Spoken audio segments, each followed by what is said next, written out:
that spell gets loose, they're all coming here.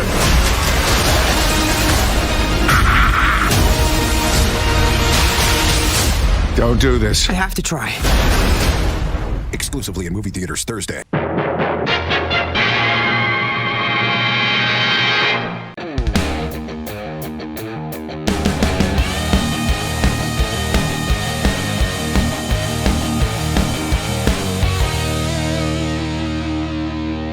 When I woke up this morning, I did not know the madness that was about to greet me on Rotten Tomatoes. Absolutely insane. I've got hair in my eyes, not a tear in my eye. But yes, the Rotten Tomatoes score for Spider-Man No Way Home, it's insane. Before I get to that, a couple of things. Please subscribe to my channel if you haven't already. Leave a comment below, share this video, and let's get on with it. But before I get on with it, I'm doing this Columbo thing now. Check out these ratings for these other movies coming out. So you got Nightmare Alley, which I did a reaction for already with Bradley Cooper and Cate Blanchett. President, I don't know what it's about. The Novice, whatever. They've all got fairly good Rotten Tomato scores. But the elephant, or should I say the spider in the room, is No Way Home, sitting at 100%. So let's click on that. In fact, let's not click on that because that's the movie details. We already know about the movie. Let's head on back. Oh my God, this is terrible, right? Okay, so what I'm going to say now, folks, I'm just reading the headline grabbers. That's it, not the actual full reviews because that makes no sense. I'm watching the film tomorrow morning with my good buddy, so that is going to be a very special experience. I will be filming a reaction before and after. So the before is going to be like what I'm going to be, what my expectations are going in, and then obviously I'll do a reaction video afterwards, and not a review afterwards. I'll be doing an impressions video. I like to say impressions more than reviews because everybody's going to watch the film anyway. So based on 29 reviews, this film sits at 100%. It could go down in the next few days, that can happen, but pretty incredible based on 29 reviews.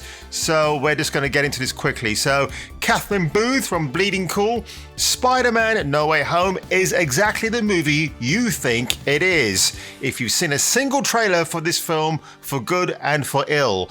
The first and second acts are very messy, but the third act pulls it together to pack one hell of an emotional punch. That's what I want to hear. Deandra reviews. Oh, I know who that person is. It's the best of 2021 because as much a moral fable as it is a Marvel classic, as Spider-Man faces multiple villains, much like many of us right now, he asks, what is the point of doing the right thing? Oh, cool. Okay. Just like an artist's greatest hits box set for fans who already own every album by the artist, Spider-Man No Way Home is best appreciated by people who've already seen all the previous Spidey movies.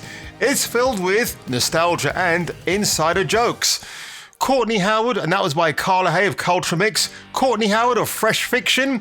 Superb surprises bolster some of the more sluggish storytelling aspects. So it is not a perfect movie. That's what I was kind of expecting going in. But I'm curious to know what they mean by sluggish, if it's the narrative or the way that things are executed on screen. So interesting. Okay, Wendy Lee Zani. I do like this chick. Very well paced considering that it's 2.5 hours long. The first act served as more of a setup for the film, but Act 2 and 3 take off and it's a thrill ride to the very end. Filled with action and heart, every character has their own time to shine, so we get more of the man in the chair. I like it. It's the most satisfying Spider-Man movie ever. The film is full of nostalgia, humor, and moments that will have you reaching for tissue paper. John Watts, the director, performed a miracle here, juggling the drama, action, the humor, and emotional elements. That is from Lupe Rodriguez Haas of Cine Movie TV. Sean P. Means of The Movie Critic. Holland has now played Spider-Man or Peter Parker in more movies than either Maguire or Garfield. 3 with Spider-Man entitled plus Captain America. Yeah, whatever. Okay. He's made the role his own. Right. Grace Randolph. Well, hello. So, Start strong, end strong, but Saturday Night Live sketch meets theme park ride in the middle. Oh, God, no! Grace is not normally wrong. I might take that to heart, possibly. Multiverse aspects are actually the weakest. Oh, but Holland finally becomes Spidey from the comics. Yes, that's what I want to see. But I do like the previous Holland movies. Rachel Wagner, or Wagner, from RachelReviews.net. At its core, Spider-Man No Way Home is a movie about friendship. I enjoyed it and appreciated Peter Parker and all of his amazing friends. Scott Menzel, oh God, this guy, right. I'm happy to report that I love Spider-Man No Way Home and believe that it's the best Marvel movie of all time.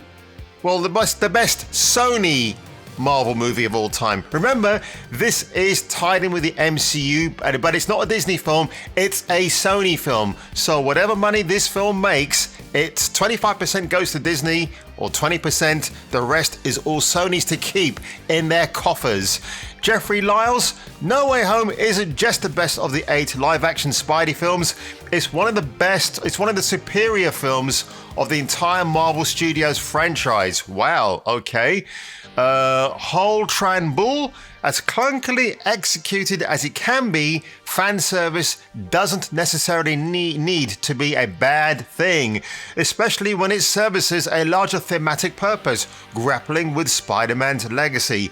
I like it a lot. The last one I'm going to go to is, not Tessa Smith, gosh, she's awful. Alonso Duralde of The Rap. The most superheroic feat on display might be the film's ability to keep human-sized emotions and relationships front and center, even as the very fabric of time and space twists itself into knots.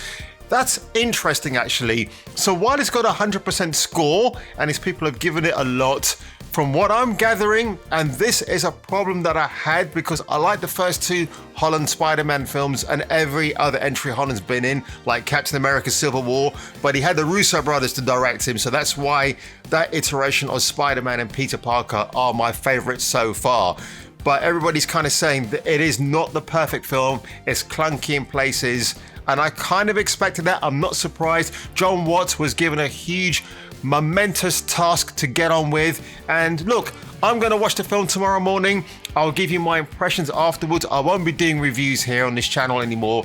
I like to call them impressions. Impressions are a lot more, how can I say, they're a lot more robust. You know, you speak the truth. In other words, it's not like, well, Peter Parker walked in and I liked what they, it's more like I'm going to give you the production value, what I thought worked, didn't work, that's it. So I will have a spoiler-free review tomorrow, folks. Sorry, spoiler-free impressions video.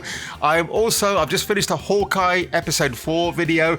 I'm not really doing an episode by episode videos for that show, but the one I did last night had me rolling in laughter. Hopefully it will have the same effect on you. So that is it, folks. If you enjoyed this quick rundown today, it was spoiler free, like I said. For the Rotten Tomatoes score as it currently stands was Spider-Man No Way Home. Smash a comment below, whip that subscribe button, and I'll see you on my next video, which will actually be tomorrow morning after Hawkeye. See you then. Wherever there's a hang-up, you'll find the Spider-Man.